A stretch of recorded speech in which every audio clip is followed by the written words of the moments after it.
നമസ്കാരം. ഹലോ ഡോക്ടറിലേക്ക് എല്ലാ പ്രേക്ഷകർക്കും സ്വാഗതം. സ്ത്രീകളിൽ താരതമ്യേന കൂടുതലായി കണ്ടുവരുന്ന ക്യാൻസറുകളിലൊന്നാണ് ഗർഭാശയ ക്യാൻസർ അഥവാ എൻഡോമെട്രിയൽ ക്യാൻസർ. ഗർഭാശയ ഭിത്തിയിലെ ക്യാൻസറിനെ കുറിച്ചും രോഗനിർണയ രീതികളെക്കുറിച്ചും ലഭ്യമായ ചികിത്സകളെക്കുറിച്ചുമാണ് ഹലോ ഡോക്ടർ ഇന്ന് ചർച്ച ചെയ്യുന്നത്. അതിനായി നമ്മോടൊപ്പം ചേരുന്നത് തലശ്ശേരി മലബാർ ക്യാൻസർ സെന്ററിലെ റേഡിയേഷൻ ഓങ്കോളജി വിഭാഗം assistant professor doctor Shija Meran Mathew ആണ്. ഡോക്ടർ, ഹലോ ഡോക്ടറിലേക്ക് സ്വാഗതം. നമസ്കാരം ഡോക്ടർ, ആദ്യമായി എന്താണ് ഗർഭാശയ ക്യാൻസർ? സ്ത്രീകളിൽ ഇത് എത്രത്തോളം സാധാരണയായി കണ്ടുവരുന്ന രോഗമാണ്? ഗർഭാശയത്തിലെ ക്യാൻസർ അല്ലെങ്കിൽ യൂട്ടറൈൻ ക്യാൻസർ അല്ലെങ്കിൽ എൻഡോമെട്രിയൽ ക്യാൻസർ എന്ന് പറയുന്നത് നമ്മുടെ ഗർഭാശയത്തിൽ ഒരു എൻഡോമെട്രിയൽ ലൈനിങ് എന്നൊരു ലൈനിങ് ഉണ്ട്. അതിനുൽപ്പത്തിന്ന് വരുന്ന ഒരു ക്യാൻസർ ആണ് എൻഡോമെട്രിയൽ ക്യാൻസർ.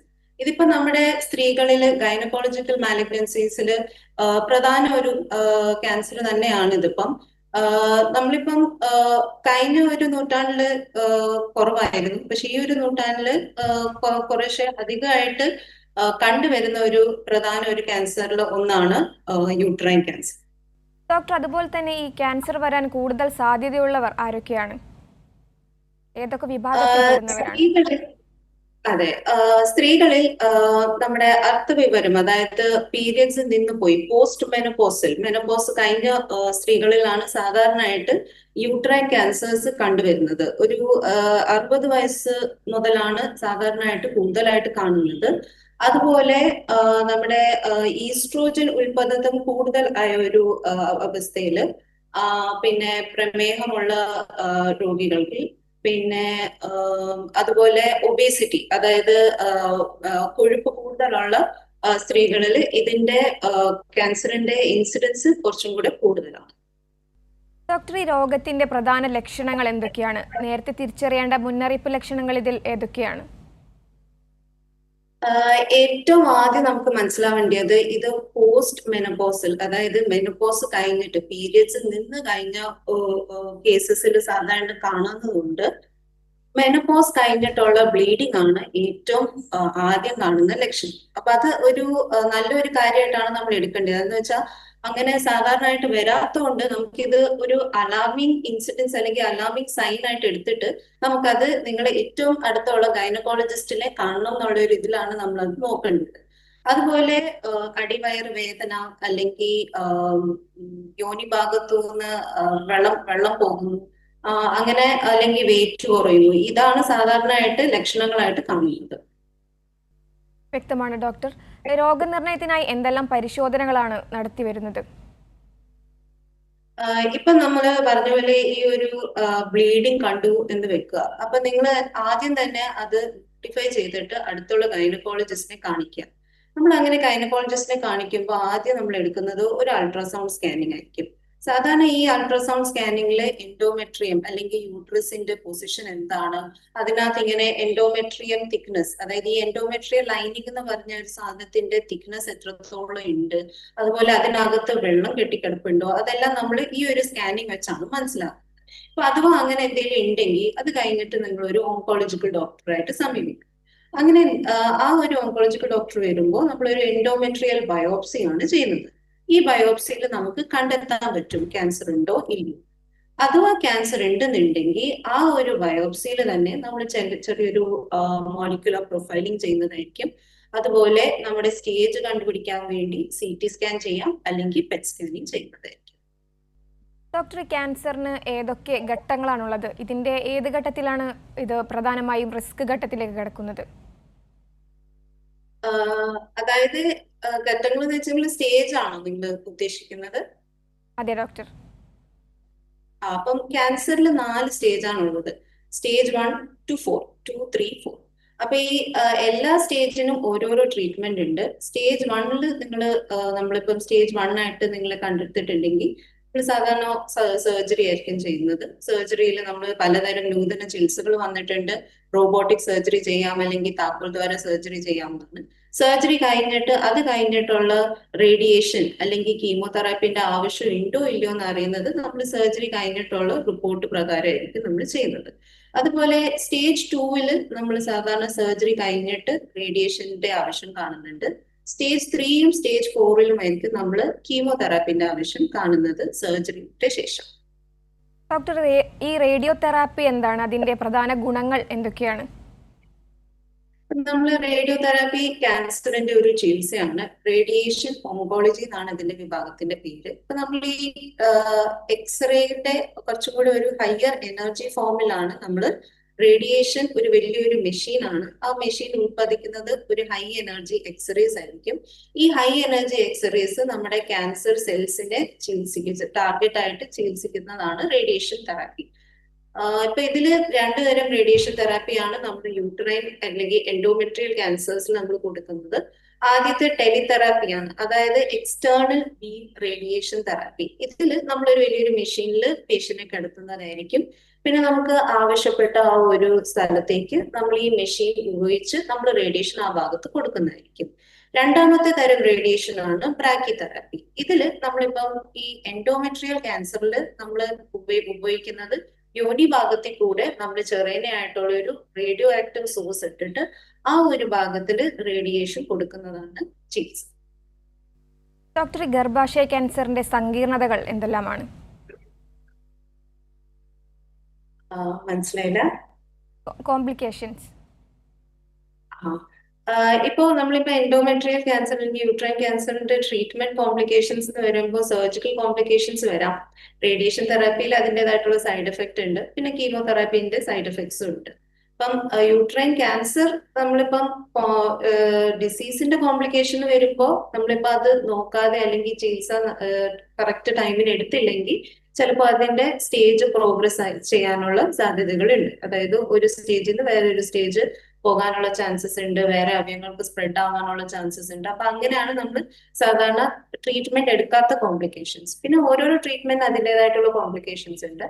അതിപ്പോ നമ്മൾ ഓങ്കോളജിക്കൽ ആയിട്ടുള്ള ഒരു ഇതിൽ നോക്കുമ്പോൾ സർജിക്കൽ ആയിട്ടുള്ള കോംപ്ലിക്കേഷൻസിൽ സർജറി ചെയ്യുമ്പോൾ അതിൻ്റെതായിട്ടുള്ള ഒരു അതായത് യൂറിൻ പോകാനുള്ള ഒരു ബുദ്ധിമുട്ട്, അങ്ങനത്തെ കോംപ്ലിക്കേഷൻസ് ഒക്കെ കാണും.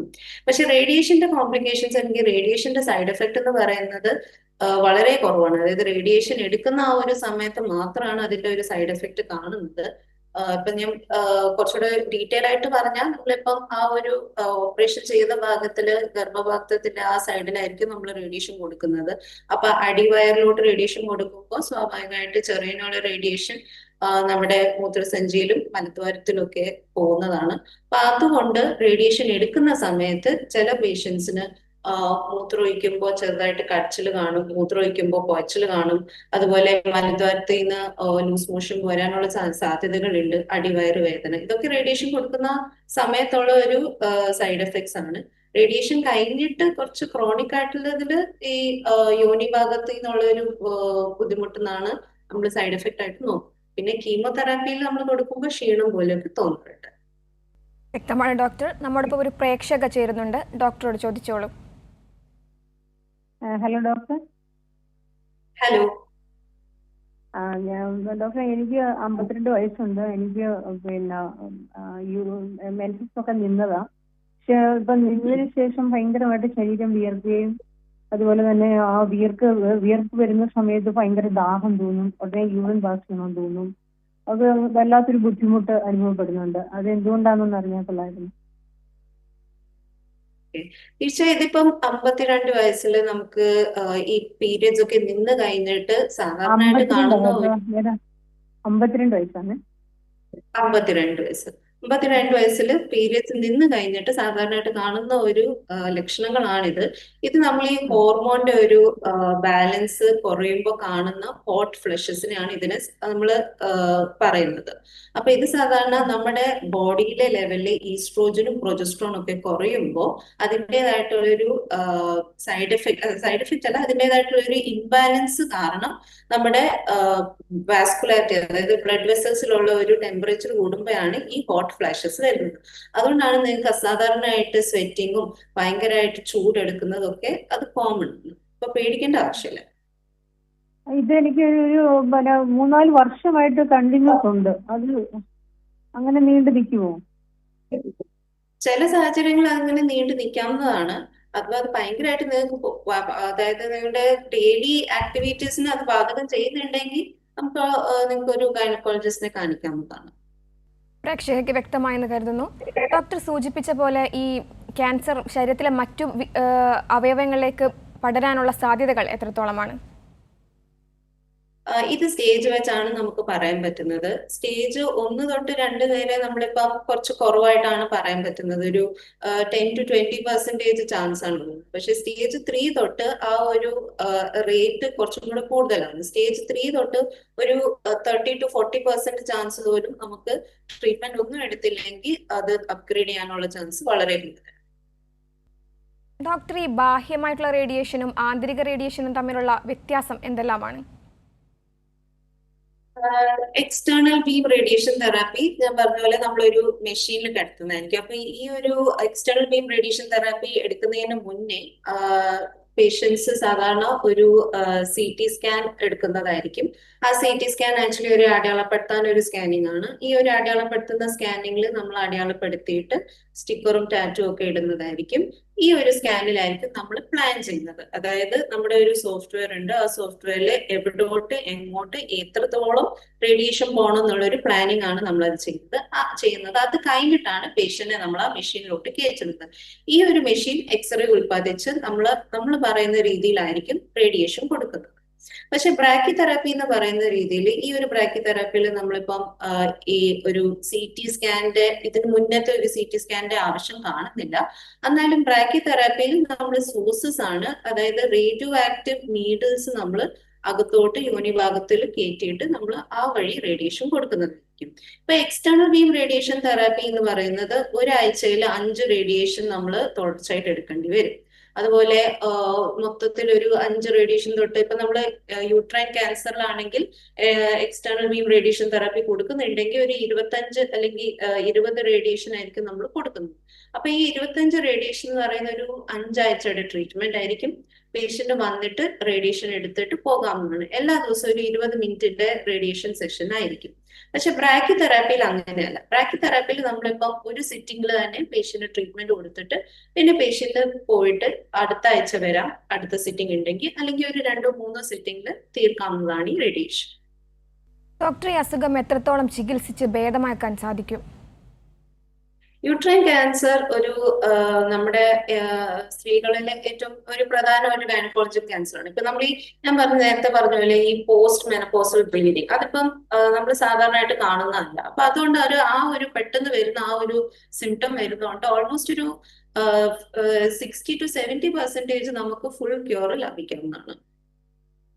അതായത് ഏർലി ആയിട്ട് ഡിറ്റക്ട് ചെയ്യുന്നതാണ് ബെസ്റ്റ്. അപ്പൊ നമ്മൾ ഈ ഏർലി ആയിട്ട് വരുന്ന ഈ ഒരു പോസ്റ്റ് മെനോപോസൽ ബ്ലീഡിങ് കാണുന്നതുകൊണ്ട് ആൾക്കാർ അതായത് നമ്മുടെ പ്രേക്ഷകർ പറയുന്ന പോലെ ഒരു അവയർനെസ് വരുമ്പോൾ എത്രയും പെട്ടെന്ന് നമ്മൾ അതിന്റെ ഇൻവെസ്റ്റിഗേഷൻ ചെയ്യണം. വ്യക്തമാണ് ഡോക്ടർ. നമുക്കൊപ്പം ഒരു പ്രേക്ഷകൻ ചേരുന്നുണ്ട്. ഡോക്ടറോട് ചോദിച്ചോളൂ. ഷിജ മാഡം നമസ്തേ. മാഡം എനിക്കെന്ന് ഒരു പൊതുവായിട്ടുള്ള കാര്യമാണ്. അതായത് നമ്മളുടെ ഈ സ്ത്രീകൾ ക്യാൻസർ നിർണയം നടത്താൻ വേണ്ടിയിട്ട് ഹോസ്പിറ്റലുകളെ സമീപിക്കുന്നത് ഒരു വളരെ വിഷമമാണ്. അവർക്ക് എന്തോ ഒരു ഭയങ്കരപ്പെട്ട കാര്യം പോലെയാണ്. ഉദാഹരണം, നമ്മൾ RCCയിൽ ആഴ്ചയിൽ 2 ദിവസം എന്താണെന്ന് വെച്ച് കഴിഞ്ഞാൽ ക്യാൻസർ നിർണയം നടത്താൻ വേണ്ടിയിട്ടുള്ള സംവിധാനമുണ്ട്. അതിനെ പലരും പ്രയോജനപ്പെടുത്തുന്നില്ല മാഡം. അതെന്ന് വെച്ചാൽ RCC പോവുകയാണ്. അയ്യോ അത് വേണ്ട, അങ്ങനെയുള്ളൊരു ചിന്താഗതി. മാഡം അവർക്ക് വിലയേറിയ മാഡത്തിന്റെ നിർദ്ദേശം അവർക്ക് കൊടുക്കണം. അതായത് 2, 3, 4 സ്റ്റേജിലേക്ക് ആയി പോയതിനു ശേഷം രോഗനിർണയം നടത്തുന്നതിനേക്കാളും നല്ലത് ഒരു 2 വർഷത്തിലൊരിക്കയോ, 1 വർഷം എന്ന് പറഞ്ഞാൽ ആൾക്കാർ വർഷത്തിലൊരിക്കെങ്കിലും എന്താന്ന് വെച്ച് കഴിഞ്ഞാൽ ഇങ്ങനെയുള്ള സംവിധാനങ്ങൾ പ്രയോജനപ്പെടുത്തി അതിനു വേണ്ടിയിട്ട് ശ്രമിക്കണം. നമുക്ക് രോഗനിർണയം നടത്തുമ്പോൾ ഇല്ല എന്ന് കണ്ടു കഴിഞ്ഞാൽ, ഉദാഹരണം ഞാനെന്ന് വെച്ചാൽ എല്ലാ വർഷവും എന്റെ ഭാര്യ ചെന്നിട്ട് മറ്റേ മാമിയോഗ്രാം അത് അവിടെ പോയിട്ട് RCCയിൽ പോയി നടത്തി വരുന്നുണ്ട് മാഡം. അപ്പൊ അതുപോലെ എന്താന്ന് വെച്ച് കഴിഞ്ഞാൽ അന്നൊക്കെ അവിടെ എന്താന്ന് വെച്ച് കഴിഞ്ഞാൽ RCCയിൽ ആഴ്ചയിൽ 2 ദിവസം ഈ സംവിധാനം ഉണ്ടെങ്കിൽ ആൾക്കാർ വരാൻ മടിക്കുന്നു. മാഡത്തിന്റെ വിലയേറിയ അഭിപ്രായം സ്ത്രീകൾക്ക് വേണ്ടിയിട്ട് ഒന്ന് പറയണമെന്ന് മാത്രമാണ് എന്റെ അഭിപ്രായം. തീർച്ചയായും ചേട്ടൻ പറഞ്ഞത് 100% കറക്റ്റ് ആണ്. അതായത് നമ്മളിപ്പം അയ്യോ പറ്റൂല പേടിച്ചിരുന്നാല് ശരിയാവില്ല. നമ്മളിപ്പം ഒരു സാധനം കണ്ട അത് എന്തുകൊണ്ടാ എങ്ങനെയാന്ന് നമ്മൾ പോയി നോക്കണം. അല്ലെങ്കിൽ നമ്മൾ പറ്റൂല എന്ന് പറഞ്ഞാൽ ഇരുന്ന് കഴിഞ്ഞാൽ പിന്നെ എന്തേലും ഒരു വേറൊരു സ്റ്റേജ് ആയിട്ട് മാറി പിന്നെ നമുക്ക് തന്നെ വിഷമമാകും. അതുകൊണ്ട് ചേട്ടൻ പറഞ്ഞ പോലെ നമുക്ക് ഓരോ ഹോസ്പിറ്റലിലും ക്യാൻസർ ഡിറ്റക്ട് ചെയ്യാനുള്ള ഓരോ സെല്ലും ഗ്രൂപ്പുകൾ എല്ലായിടത്തും ഉണ്ട്. അവയർനെസ് സ്പ്രെഡ് ചെയ്യാൻ വേണ്ടി മാത്രം കുറെ സ്ഥലങ്ങളിൽ ആൾക്കാരുണ്ട്. അപ്പം അങ്ങനെ ഓൾറെഡി ഒരു പ്രൊവിഷൻ അങ്ങനെ ഉള്ളതുകൊണ്ട് എല്ലാവരും അവിടെ പോയി ഒന്ന് അതായത് ഈ ആനുവൽ മാമോഗ്രാമും ആനുവൽ ചെക്കപ്പും ഒക്കെ ചെയ്യേണ്ടത് വളരെ വളരെ നല്ലതാണ്. വേറൊരു കാര്യം എന്ന് പറഞ്ഞാൽ നമ്മള് യൂട്രൈൻ ക്യാൻസേഴ്സിന് തന്നെ ചിലപ്പോ ജെനറ്റിക്, അതായത് ഫാമിലിയിൽ വേറെ ആർക്കെങ്കിലും എൻഡോമെട്രിയൽ ക്യാൻസർ ഉണ്ടായിരുന്നെങ്കിൽ അല്ലെങ്കിൽ കോളോറെക്ടൽ ക്യാൻസർ, അതായത് വൻകുടലിലുള്ള ക്യാൻസർ അങ്ങനെ എന്തെങ്കിലും ഉണ്ടായിരുന്നെങ്കിൽ അത് പിന്നെ നമുക്ക് ജെനറ്റിക് സ്റ്റഡി ആയിട്ട് എടുക്കണം. അതായത് ഇത്തരം പേഷ്യൻസ് കുറച്ചും കൂടെ ക്യാൻസർ വരാനുള്ള ചാൻസ് വളരെ വളരെ കൂടുതലാണ്. ഡോക്ടർ, ഇപ്പോൾ നിലവിലുള്ള റേഡിയേഷൻ സാങ്കേതിക വിദ്യകൾ രോഗികൾക്ക് നൽകുന്ന പ്രധാന ഗുണങ്ങൾ എന്തൊക്കെയാണ്? അതായത് നമ്മുടെ റീസെന്റ് അപ്ഡേറ്റ്സിൽ നമ്മളിപ്പം പണ്ട് തൊട്ട് പുരാതന സമയത്ത് നമ്മൾ റേഡിയേഷൻ കൊടുക്കുന്നത് അതിന്റെ ഒരു ടെക്നിക്കിലാണ് നമ്മുടെ ഒരു റീസെന്റ് അപ്ഡേഷൻ വന്നിരിക്കുന്നത്. അതായത് പണ്ട് നമ്മൾ 2 ഡയമെൻഷനൽ ആയിരുന്നു, പിന്നെ നമ്മൾ 3 ഡയമെൻഷനൽ കൺഫോമൽ റേഡിയേഷൻ തെറാപ്പി കൊടുക്കാൻ തുടങ്ങി. ഇപ്പൊ നമ്മൾ ഇന്റൻസിറ്റി മോഡുലേറ്റഡ് റേഡിയേഷൻ തെറാപ്പിയും volumetric modulated radiation therapy, arc തെറാപ്പിയാണ് നമ്മൾ സാധാരണ ഇപ്പൊ കൊടുക്കുന്നത്. ഇതിൽ നമുക്ക് അഡ്വാൻറ്റേജ് എന്ന് പറയുന്നത് നമ്മളിപ്പം ഞാൻ പറഞ്ഞ പോലെ നമ്മൾ റേഡിയേഷൻ ആ ഭാഗത്തോട്ട് കൊടുക്കുമ്പോൾ ചെറിയുള്ള റേഡിയേഷൻ ഇപ്പം മൂത്രസഞ്ചിയിലോട്ട് പോകുന്നു, അല്ലെങ്കിൽ മലദ്വാരത്തിലോട്ട് പോകുന്നു, അല്ലെങ്കിൽ കുടലിലോട്ട് പോകുന്നു, അങ്ങനെ ആ ഒരു ഭാഗം നമുക്ക് IMRT-യും VMAT ടെക്നിക്ക് വഴി നമുക്ക് അത് കുറയ്ക്കാവുന്നതാണ്. അതുപോലെ ബോണിലോട്ട് പോകുന്ന ഡോസും അതുപോലെ നമുക്ക് അറിയാൻ പറ്റുന്ന എത്രത്തോളം നമുക്ക് കൂടുതൽ കുറയ്ക്കാം ഈ ഒരു സാധ്യത നമുക്ക് ഈ ടെക്നിക്ക് വഴി നമുക്ക് മനസ്സിലാവുന്നതാണ്.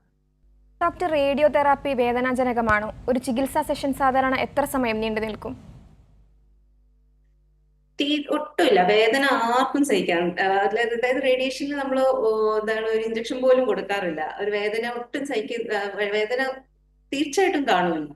പക്ഷെ റേഡിയേഷൻ കൊടുക്കുമ്പോൾ അതിൻ്റെതായിട്ടുള്ള ഒരു സൈഡ് എഫക്റ്റ് കാരണം നമ്മുടെ ആ ഒരു ഭാഗത്ത് ചർമ്മത്തിൽ ചെറുതായിട്ടൊരു കളർ വ്യത്യാസം വരാം, അല്ലെങ്കിൽ ആ ഭാഗത്ത് ചെറിയൊരു ടിംഗ്ലിംഗ് സെൻസേഷൻ ആണ് നമ്മൾ അതിന് വിളിക്കുന്നത്, അല്ലെങ്കിൽ ചെറിയൊരു ചുമപ്പ് നിറം പോലെ ഒക്കെ തോന്നാവുന്നതാണ്. പക്ഷെ അത് കാരണം വേദന വരുന്നത് വേറെയാണ്. പക്ഷെ വേദന റേഡിയേഷന്റെ സമയത്ത് അല്ലെങ്കിൽ റേഡിയേഷൻ കൊടുക്കുന്ന ആ സമയത്ത് വേദന വരാറില്ല. ഡോക്ടർ, ഈ റേഡിയോ തെറാപ്പിക്ക് സൈഡ് എഫക്ട്സ് ഉണ്ടാകുമോ? ഉണ്ടെങ്കിൽ അവ എങ്ങനെ നിയന്ത്രിക്കാം? സൈഡ് എഫക്ട്സ് തന്നെ നമ്മൾ 2 തരം സൈഡ് എഫക്ട്സ് ആണ് നമ്മൾ റേഡിയേഷന്റെ സമയത്ത് നമ്മൾ എക്സ്പ്ലെയിൻ ചെയ്യുന്നത്. അതായത് അക്യൂട്ട് സൈഡ് എഫക്ട്സ് എന്ന് പറയുന്നത് റേഡിയേഷന്റെ സമയത്ത് തന്നെ കണ്ടെത്താൻ പറ്റുന്ന സൈഡ് എഫക്ട്സ്. ഇപ്പൊ നമ്മൾ ആദ്യത്തെ റേഡിയേഷനിലൊന്നും നിങ്ങൾക്കൊന്നും സംഭവിക്കില്ല. പക്ഷെ 2ാമത്തെ അല്ലെങ്കിൽ 3ാമത്തെ ആഴ്ചയിലെ റേഡിയേഷൻ വരുമ്പോൾ ആ റേഡിയേഷൻ കൊടുക്കുന്ന ഭാഗത്ത് ചർമ്മത്തിൽ ചെറുതായിട്ട് കളർ വ്യത്യാസം വരും, ചെറുതായിട്ട് ചുമപ്പ് വരാം, ചെറുതായിട്ട് അവിടെ ചെറിയൊരു പൊള്ളലേറ്റ പോലെയുള്ള ചെറിയൊരു ടിംഗ്ലിംഗ് സെൻസേഷൻ വരാം. അതുപോലെ ഇപ്പം യോനി ഭാഗത്ത് അല്ലെങ്കിൽ യൂട്രൈൻ ക്യാൻസറിന് നമ്മൾ വയറിന്റെ ആ ഭാഗത്ത്, ഓപ്പറേഷന്റെ ആ ഭാഗത്തോട്ട് കൊടുക്കുമ്പോൾ സാധാരണ പേഷ്യൻസ് മൂത്രം ഒഴിക്കുമ്പോൾ ചെറുതായിട്ട് പോച്ചല്, കടച്ചില്, പിന്നെ കൂടുതലായിട്ട് മൂത്രം നിൽക്കാൻ പറ്റാത്ത ഒരു കൺട്രോൾ വരാത്ത സാധ്യതകൾ വരാറുണ്ട്. പിന്നെ മലബന്ധം അല്ലെങ്കിൽ ലൂസ് മോഷൻ വരാറുണ്ട്, അടിവയറ് വേദന. അപ്പൊ ഇതൊക്കെയാണ് അക്യൂട്ട് ആയിട്ട് പേഷ്യൻസ് വരുന്നത്. പക്ഷെ ഇത് താൽക്കാലികമാണ്. അതായത് റേഡിയേഷൻ കഴിഞ്ഞിട്ട് ഒരു 2 ആഴ്ച വരെയൊക്കെ നമുക്ക് കൺട്രോൾ ചെയ്യാൻ പറ്റുന്നത്. ഇപ്പൊ നമ്മൾ ഈ റേഡിയേഷൻ കൊടുക്കുന്ന സമയത്ത് നല്ലോണം വെള്ളം കുടിക്കണം, ഭക്ഷണം കഴിക്കണം. അല്ലെങ്കിൽ നിങ്ങളിപ്പം ഇതൊന്നും ചെയ്യാതെ വെള്ളമൊന്നും കുടിക്കാതെ നിങ്ങൾ ഇത് റേഡിയേഷൻ എടുത്തോണ്ടിരുന്നാൽ ക്ഷീണം കൂടത്തേ ഉള്ളൂ. പിന്നെ ഉള്ളത് ക്രോണിക് സൈഡ് എഫക്ട്സ് ആണ്. ഈ ക്രോണിക് സൈഡ് എഫക്ട്സ് നമ്മൾ സാധാരണ റേഡിയേഷൻ ഒക്കെ കഴിഞ്ഞിട്ട് നമ്മൾ പേഷ്യൻസിന്റെ ഫോളോ അപ്പിനൊക്കെ നോക്കുമ്പോൾ നമ്മൾ നോക്കുന്നതാണ് വേറെ എന്തെങ്കിലും ബുദ്ധിമുട്ടുണ്ടോ. ഇപ്പൊ ചിലർക്ക് അടിവയറ് വേദന അങ്ങനെ തന്നെ ചെറുപ്പം കാണും. പിന്നെ യോനി ഭാഗത്ത് ഫൈബ്രോസിസ് എന്ന് പറയുന്ന സാധനം ഉണ്ട്. അപ്പൊ നമ്മൾ അതിനായിട്ടുള്ള ജെല്ലും കാര്യങ്ങളൊക്കെ നമ്മൾ ഫോളോ അപ്പിന് നോക്കുമ്പോൾ നമ്മൾ ടെസ്റ്റ് ചെയ്തിട്ടാണ് നമ്മൾ കൊടുക്കുന്നത്. ഡോക്ടർ, എൻഡോമെട്രിയോസിസിന് ഗർഭാശയ ക്യാൻസറുമായി ബന്ധമുണ്ടോ? എൻഡോമെട്രിയോസിസ് ഒരു ബിനൈൻ കണ്ടീഷൻ ആണ്. അതൊരു പ്രീ മാലിഗ്നന്റ് കണ്ടീഷൻ ആണ് നമ്മൾ അതിനെ വിളിക്കുന്നത്. അപ്പം ബന്ധമുണ്ടെന്ന് വെച്ചാൽ ചെറുതുണ്ട്. പക്ഷെ അത് എല്ലാ എൻഡോമെട്രിയോസിസും എൻഡോമെട്രിയൽ ക്യാൻസർ ആവണം എന്നില്ല. പക്ഷെ ചില ഒരു പെർസെന്റേജോളം ആൾക്കാർ, എൻഡോമെട്രിയോസിസ് ആയ ആൾക്കാർ 1% എൻഡോമെട്രിയൽ ക്യാൻസർ ആവാമെന്നുണ്ട്. ഡോക്ടർ, ഈ ചികിത്സക്കിടയിലും ചികിത്സയ്ക്ക് ശേഷവും രോഗികൾ ഭക്ഷണം, ജീവിതശൈലി എന്നിവയിൽ എന്തൊക്കെ മാറ്റങ്ങൾ ശ്രദ്ധിക്കണം? ഇപ്പൊ ഞാൻ നേരത്തെ പറയുന്ന പോലെ തന്നെ നമ്മളിപ്പം കൊഴുപ്പ് കൂടുതലായുള്ള ആൾക്കാരും പ്രമേഹമുള്ള ആൾക്കാരും BP കൂടുതലുള്ള ആൾക്കാർക്കൊക്കെയാണ് സാധാരണ ഈ ഒരു എൻഡോമെട്രിയൽ ക്യാൻസർ ഇൻസിഡൻസ് കൂടുതലായിട്ട് കാണുന്നത്. അപ്പോ നമ്മൾ ഹെൽത്തി ലൈഫ് സ്റ്റൈലും ഒരു ഡയറ്ററി മോഡിഫിക്കേഷനും ഒക്കെ ചെയ്യുമ്പോൾ അതിൻ്റെതായിട്ടുള്ള ഒരു എഫക്റ്റ് നമുക്ക് കാണാവുന്നതാണ്. അതുപോലെ ഈ ഒരു നമ്മളിപ്പം ഇതൊക്കെ കണ്ടു കഴിഞ്ഞിട്ടും ഇതൊക്കെ ഡയഗ്നോസിസ് കഴിഞ്ഞിട്ടും ട്രീറ്റ്മെന്റ് ഒക്കെ കഴിഞ്ഞിട്ടും പേഷ്യൻസിനോട് നമ്മൾ സാധാരണ പറയുന്നത് ഈ ഒരു ഹെൽത്തി ലൈഫ് സ്റ്റൈലും ഡയറ്ററി മോഡിഫിക്കേഷൻ തന്നെ കണ്ടിന്യൂ ചെയ്യണം. അതായത് ഇപ്പം ഡയബറ്റീസ് കൂടുന്നു, BP കൂടുന്നു, അത് വെച്ച് നമുക്കിപ്പം അതിന് ചിലപ്പോൾ നമുക്ക് വീണ്ടും റിക്കറൻസ് വരാനുള്ള സാധ്യതകളൊക്കെ കൂടുതൽ വരും. ഡോക്ടർ, ഈ ഗർഭാശയ ക്യാൻസർ വീണ്ടും വരാനുള്ള സാധ്യതകൾ എത്രത്തോളമാണ്? ഈ ചികിത്സയ്ക്ക് ശേഷവും ഇതിൻ്റെ ടെസ്റ്റും കാര്യങ്ങളും എത്ര നാൾ വരെ നമ്മൾ ഫോളോ അപ്പ് ചെയ്യണം? നമ്മുടെ ഫോളോ അപ്പിൽ നമ്മൾ സാധാരണ ട്രീറ്റ്മെന്റ് മൊത്തം കൊടുത്തു കഴിയുമ്പോൾ അതിന്റെ ഒരു റിക്കറൻസ് റേറ്റ് വളരെ കുറവാണ്. അതാണ് യൂട്രൈൻ ക്യാൻസേഴ്സിന്റെ ഒരു നല്ലൊരു പോയിന്റ്. പക്ഷെ എന്നാലും നമ്മൾ ഫോളോ അപ്പ് നിർത്താൻ പാടില്ല. അപ്പൊ നമ്മൾ സാധാരണ ട്രീറ്റ്മെന്റ് കഴിയുമ്പോൾ എല്ലാ വർഷവും നമ്മൾ എല്ലാ 3 മാസം ഫോളോ അപ്പ് വിളിക്കുന്നതായിരിക്കും 2 വർഷം വരെ. 2 വർഷം കഴിയുമ്പോൾ വേറെ ഒരു ബുദ്ധിമുട്ടും ഇല്ലെങ്കിൽ നമ്മൾ 6 മാസം ആക്കുന്നതായിരിക്കും. പിന്നെ ബാക്കി ഒരു 4ാമത്തെ 5ാമത്തെ വർഷമൊക്കെ നമ്മൾ ഓരോ വർഷം കഴിഞ്ഞിട്ടായിരിക്കും നമ്മൾ വിളിക്കുന്നത്. അപ്പൊ ഓരോ പ്രാവശ്യം നമ്മൾ പേഷ്യന്റ് വരുമ്പോൾ നമ്മൾ അതായത് എക്സാമിനേഷൻ ആയിരിക്കും ചെയ്യുന്നത്. അടിവയറുള്ളൊരു വേദന ഉണ്ടോ, എങ്ങനെ ഉണ്ട് എന്നൊക്കെ നോക്കിയിട്ടായിരിക്കും നമ്മൾ നോക്കുന്നത്. പക്ഷെ അതേ സമയത്ത് പേഷ്യന്റ് വേറെ എന്തെങ്കിലും ബുദ്ധിമുട്ടുണ്ട്, അതായത് വീണ്ടും ബ്ലീഡിങ് ആയിട്ട് വരുന്നു, അല്ലെങ്കിൽ വീണ്ടും വേദന വരുന്നു, വേറെ എവിടെയെങ്കിലും പെട്ടെന്ന് വെയിറ്റ് കുറയുന്നു, ശ്വാസം മുട്ടൽ വരുന്നു, തലവേദന വരുന്നു, ഛർദ്ദിക്കുന്നു, അങ്ങനെ എന്തെങ്കിലും ഉണ്ടെങ്കിൽ അപ്പൊ നമുക്ക് അതിൻ്റെതായിട്ടുള്ള സ്കാനിങ്ങും കാര്യങ്ങളും ഒക്കെ ചെയ്യേണ്ടി വരും. ഡോക്ടർ, ഈ ഗർഭാശയ ക്യാൻസർ വരാതിരിക്കാൻ എന്തൊക്കെ മുൻകരുതലുകൾ നമുക്ക് സ്വീകരിക്കാം? ഡയറ്ററി മോഡിഫിക്കേഷനും ലൈഫ് സ്റ്റൈൽ ചേഞ്ചസ് ആണ് ഏറ്റവും വലിയൊരു കോൺട്രിബ്യൂഷൻ ഫാക്ടർ. അതായത് നമ്മുടെ ഡയറ്റിൽ നമ്മൾ കുറച്ച് ഷുഗർ കട്ട് ചെയ്യുക, BP മെയിൻറ്റെയിൻ ചെയ്യുക, കുറച്ചുകൂടെ ഹെൽത്തി ലൈഫ് സ്റ്റൈൽ എടുക്കുക, ഡെയിലി എക്സസൈസും യോഗയും മെഡിറ്റേഷനും ഒക്കെ ചെയ്യുമ്പോൾ ഇത് കുറയാൻ, അതായത് ഇതിന്റെ ഒരു ചാൻസ് നമുക്ക് കുറയ്ക്കാവുന്നതാണ്. ഡോക്ടർ, നമ്മൾ ഇതിന്റെ ചികിത്സ തിരഞ്ഞെടുക്കുമ്പോൾ ഒരു രോഗിയുടെ പ്രായം എത്രത്തോളം ഇമ്പോർട്ടന്റ് ആണ്? ഇപ്പൊ യൂട്രൈൻ ക്യാൻസറിൽ തന്നെ 60 വയസ്സ് തൊട്ട് മുകളിലുള്ള പേഷ്യൻസിന് കുറച്ചുകൂടെ റിസ്ക് ഫാക്ടർ കൂടുതലാണ്. അതായത് നമ്മുടെ റിസ്ക് ഫാക്ടർ എന്ന് നോക്കുമ്പോൾ ഒരു 2 times കൂടുതലാണ് 55 വയസ്സ് കൂടുതലുള്ള സ്ത്രീകളിൽ. എന്നാലും അതിനെക്കാട്ടിലും കുറവുള്ള സ്ത്രീകളിലും വരാറുണ്ട്. ഡോക്ടർ, ഈ ഗർഭാശയ ക്യാൻസർ മെനോപോസ് അല്ലെങ്കിൽ ആർത്തവ വിരാമത്തിന് ശേഷം മാത്രമാണോ വരുന്നത്? ഇത് സാധാരണ നമ്മളിപ്പം ഹോർമോണൽ ആയിട്ടാണ് ഇതിന്റെ ക്യാൻസറിന്റെ ഒരു ഫിസിയോളജി എന്ന് പറയുന്നത്. അതായത് ഈസ്ട്രോജൻ എത്രത്തോളമാണ് കൂടുതൽ നമ്മൾ എക്സ്പോസ് ആയിരിക്കുന്നത് അത്രത്തോളം ആണ് ഈ ഒരു എൻഡോമെട്രിയൽ ക്യാൻസർ അല്ലെങ്കിൽ യൂട്രൈൻ ക്യാൻസറിന്റെ ചാൻസ് കൂടുന്നത്. അപ്പൊ നമ്മൾ സാധാരണ ഈ പോസ്റ്റ് മെനോപോസലില് ഈസ്ട്രോജനും പ്രൊജസ്ട്രോണിന്റെ ഹോർമോൺ എല്ലാം കുറയുന്നുണ്ട്. ആ ഒരു സെൽസിന് അതിന്റെ ഒരു ബുദ്ധിമുട്ട് വരുമ്പോഴാണ് അതിന്റെ ഒരു അൺകൺട്രോളബിൾ ഡിവിഷൻ വരുന്നത്. അപ്പൊ അത് ആ എൻഡോമെട്രിയൽ ലൈനിങ്ങിൽ അൺകൺട്രോളബിൾ ഡിവിഷൻ ആകുമ്പോഴാണ് ഈ എൻഡോമെട്രിയൽ ക്യാൻസർ വരുന്നത്. ഇപ്പൊ സാധാരണയായിട്ട് ഈ പോസ്റ്റ് മെനോപോസൽ സ്റ്റേറ്റസിലാണ് കൂടുതലായിട്ട് കണ്ടിരിക്കുന്നത്. അല്ലെങ്കിൽ ഈ പെരിമെനോപോസൽ, അതായത് ഓൾമോസ്റ്റ് മെനോപോസ് ആവാറായി പക്ഷെ ആയിട്ടില്ല, അങ്ങനത്തെ പേഷ്യൻസിൽ സാധാരണ പീരിയഡ്സിന്റെ ഡ്യൂറേഷൻ കൂടുന്നതായിരിക്കും. സാധാരണ ഒരു 5 ദിവസത്തിന്റെ പീരിയഡ്സ് ചിലപ്പോൾ ഒരു 14 ദിവസമായിരിക്കും. അല്ലെങ്കിൽ 28 ദിവസത്തിൽ വരേണ്ട പീരിയഡ്സ് ചിലപ്പോൾ ഒരു 15 ദിവസത്തെ ഇടയ്ക്ക് വെച്ച് വരുന്നതായിരിക്കും. അപ്പൊ അങ്ങനത്തെ സിംറ്റംസ് ആണ് ഈ പെരിമെനോപോസൽ പേഷ്യൻസ് കണ്ടിരിക്കുന്നത്. പക്ഷെ മിക്ക പേഷ്യൻസും പോസ്റ്റ് മെനോപോസൽ അല്ലെങ്കിൽ അർത്ഥവിവരം കഴിഞ്ഞിട്ടുള്ള സ്ത്രീകളിലാണ് ഇത് കാണുന്നത്. വ്യക്തമാണ് ഡോക്ടർ.